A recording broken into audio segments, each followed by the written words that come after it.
The gold dome of Connecticut's dignified state capitol is an emblem of the Gilded Age, a symbol of the traditional power and influence of a wealthy elite. But poorer neighborhoods in Hartford, New Haven, and Bridgeport lacked a clear voice in state politics. All that changed a decade ago in 2008, when Connecticut implemented public financing for state elections, one of 4 states using this model reform.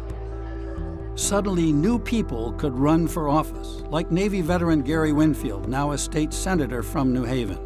I could not have run under the old system of financing campaigns. I just couldn't have raised enough money to compete with an incumbent.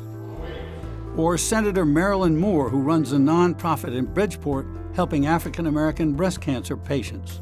I'm a person from a low-income community who had children very young, who did depend on food stamps for a while. I would not have even thought about running for state senate without this funding.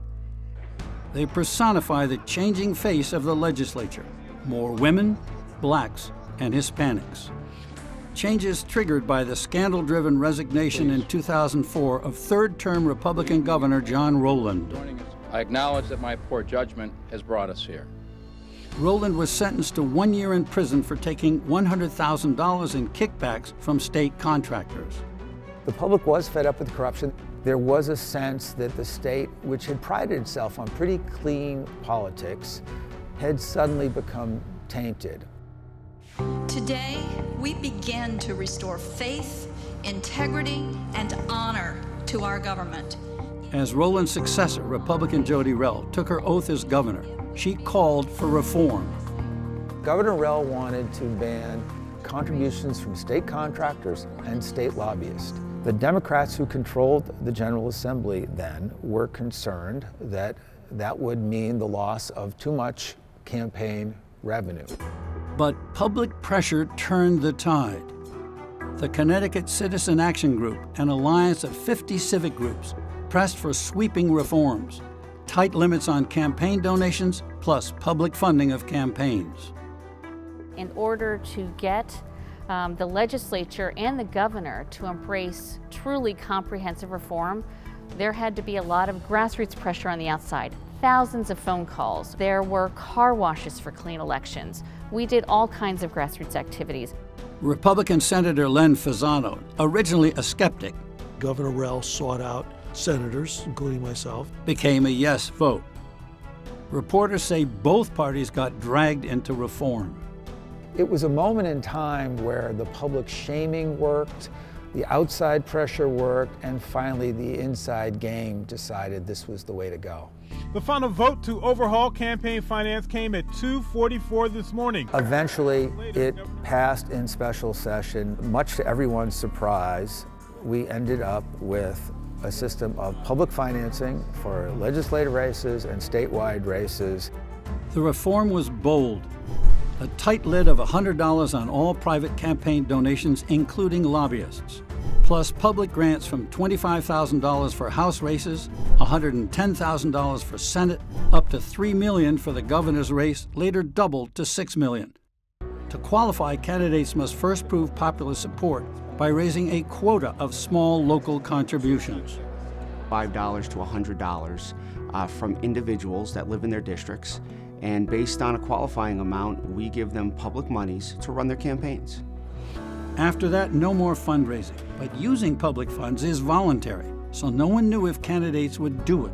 But right away in 2008, it took off. Today, it's solid. Well, the governor and the statewide candidates 100% have participated in the program, both parties.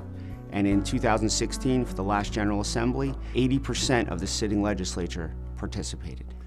Total cost, $12 million for legislative elections, $30 million when statewide offices are also up for election. One big surprise, taxpayers don't foot the bill. No, there's no tax. The money that funds the Citizens Election Program comes from abandoned state properties. There's a multitude of monies that come into the state of Connecticut and then are dispersed. What's more, says Senate Republican leader Len Fasano, campaigns are better. I think campaigns are more issue-oriented, more focused on debates. You can have more conversations with your constituency as opposed to raising money. Public funding forces more interaction at the grassroots. You're balancing the budget off the lives of the poor. People are on the bottom. We don't see any of that money in our communities.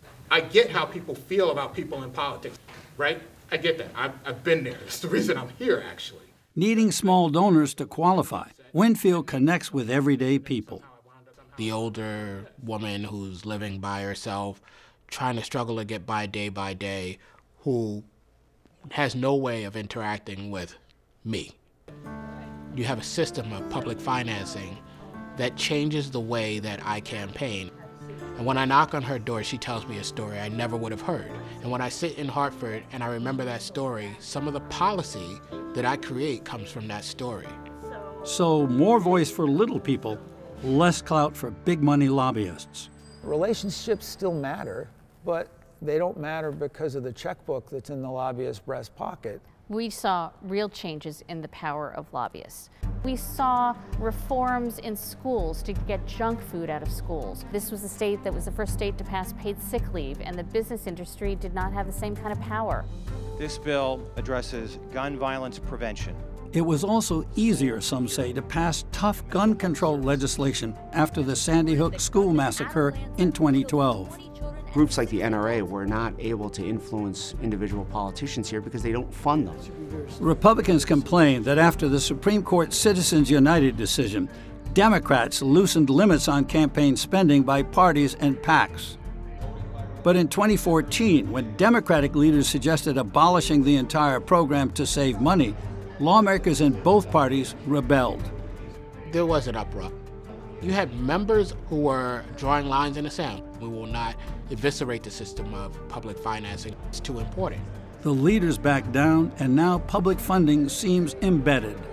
We have had a record of success through 5 election cycles at this point. If we funded the pure method like we originally had it, I think we were a model for the country.